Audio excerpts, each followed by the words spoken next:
Dans cette vidéo, nous allons voir comment afficher en flux direct de la vidéo à partir d'une ESP32 cam connectée en Wi-Fi. Qui dit Wi-Fi dit forcément routeur Wi-Fi. Ici, j'ai mis en place un routeur pour la classe, donc un routeur assez conséquent qui n'est absolument pas connecté au réseau du collège. On sera donc sur un réseau purement local généré par le routeur lui-même. Avant de basculer sur l'ordinateur et commencer à programmer la caméra, il va falloir s'intéresser aux paramètres réseau qu'on va lui attribuer. Donc ici, je suis sur une tablette et je vais me connecter au routeur Wi-Fi de ma classe qui s'appelle Wi-Fi local. Il m'indique qu'il n'y a pas de connexion à Internet, ce qui paraît logique, puisque je ne suis pas connecté au réseau et qu'on fonctionne vraiment en tant que réseau local. Donc je ne suis pas connecté au réseau de l'établissement. Je vais aller m'intéresser aux paramètres du routeur. Il m'a attribué pour cette tablette une adresse IP en automatique, donc via le serveur DHCP. L'adresse IP 192.168.0.194. L'adresse IP qui m'intéresse, c'est l'adresse IP du routeur 192.168.0.1. Pourquoi? Parce que je vais aller me connecter dessus et regarder les paramètres du DHCP. Donc, c'est ce que je fais en lançant le navigateur ici Safari et je viens me connecter à l'adresse IP du routeur 192.1. Je me connecte. Je vous passe la page de connexion avec le login et le mot de passe et je vais me rendre ici dans Setting, System Setting au niveau du LAN. Alors, ça dépend des différents routeurs et je vais surtout m'intéresser à la plage de des adresses IP fournies automatiquement par le serveur DHCP. Pourquoi? Parce qu'il va falloir que j'attribue une adresse IP fixe à ma caméra de façon à y accéder très facilement sans rescanner systématiquement le réseau. L'intégralité des appareils qui viendront se connecter au routeur en indiquant simplement le nom du Wi-Fi, le SSID et son mot de passe se verront attribuer automatiquement une adresse IP entre 100 et 200. Ce qui veut dire que je dois paramétrer ma caméra sur une adresse comprise entre 2 et 99 puisque l'adresse 1 est prise par le routeur et l'adresse 100 est prise par le premier appareil qui sera connecté en DHCP.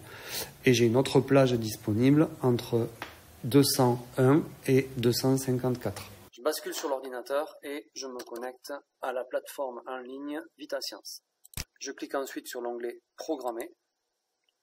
Et je vais rechercher la possibilité de programmer une ESP32 cam. Par défaut, il me propose avec un double affichage, côté bloc, côté Python. J'affiche l'affichage uniquement pour les blocs. Et je vais me rendre dans l'onglet réseau avec se connecter à la station au démarrage de ma carte. Me connecter à la station. Ici, je viens indiquer Wi-Fi-local, attention à la casse, c'est-à-dire les majuscules, les minuscules.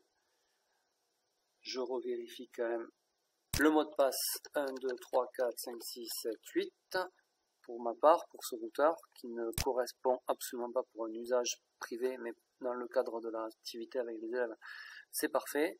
Et je lui associe donc l'adresse IP que j'avais imaginée, donc 192.168.0.99. Ok, ensuite je bascule dans la librairie capteur. Ici je vais pouvoir retrouver tous les blocs associés à ma caméra ESP32 cam.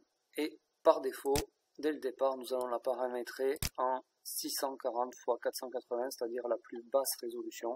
Ça ira très bien. On va maintenant s'occuper du bloc répété indéfiniment.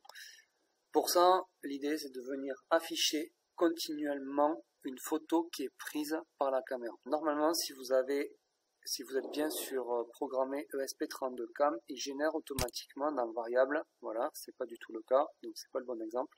Il génère normalement une variable qui s'appelle image data. Donc là je l'ai pas, donc je vais faire simplement ça. Je vais venir le positionner, enregistrer la photo dans image data, dans la variable image data, le type de données en 64 bits. Ça on va pas l'utiliser parce qu'en fait le bloc est mal orienté. Ce bloc permet non pas d'enregistrer une photo dans la variable image data, mais d'enregistrer la photo dans le bloc SD. Mais à partir du moment où on l'a utilisé, normalement il a généré la variable, voilà. la variable image data. Donc ça, on va l'exploiter par contre. Donc image data, et dedans on va enregistrer la valeur qui est tout simplement de prendre une photo en base 64, c'est parfait.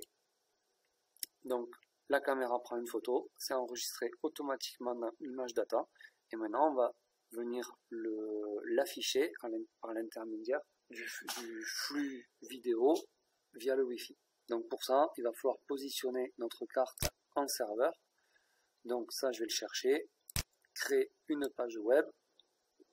Ici, je vais peut-être pouvoir rajouter un titre. Donc ça, je vais rajouter un titre ici. Voilà.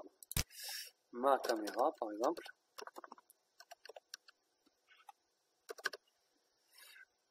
Voilà. Et ensuite, on va venir afficher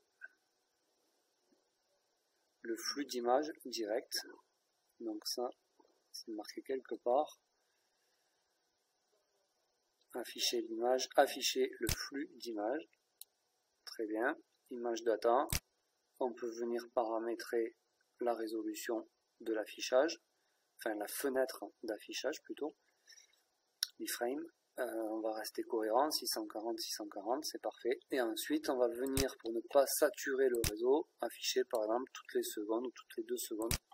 Pour ma part, je vais faire 2 secondes, ça ira très bien. Il ne me reste plus qu'à venir connecter mon ESP32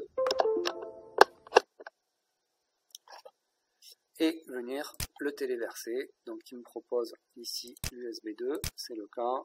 Alors généralement, il faut 2 téléversements pour que ça soit pris en compte. Donc je refais mon téléversement. Voilà, là il me le prend réellement en compte. Waiting client. Parfait. Côté tablette, on est d'accord, je suis toujours sur le réseau local Wi-Fi local avec l'adresse IP en 192.168.0.194.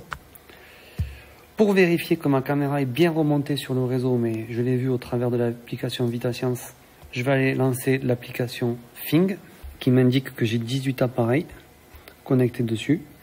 J'y crois pas trop, donc au niveau des filtres, je vais mettre uniquement ceux qui sont en ligne et je vais actualiser. Il retrouve l'adresse IP de mon appareil, le 194 au niveau de l'iPad. J'ai un générique en 190, je sais pas qui c'est, et je retrouve surtout ma caméra en 192.168.0.99. Je sors d'ici, je lance Safari et je vais pouvoir venir me connecter à ma caméra 192.168.0.99. Je valide et je me retrouve bien sur ma caméra. Et si je bouge ma caméra, toutes les 2 secondes, j'aurai un rafraîchissement. Alors là, effectivement, elle n'est pas droite. Voilà. Donc, je vous présente la salle. Et ici, sans tricherie, j'ai bien le routeur Wi-Fi.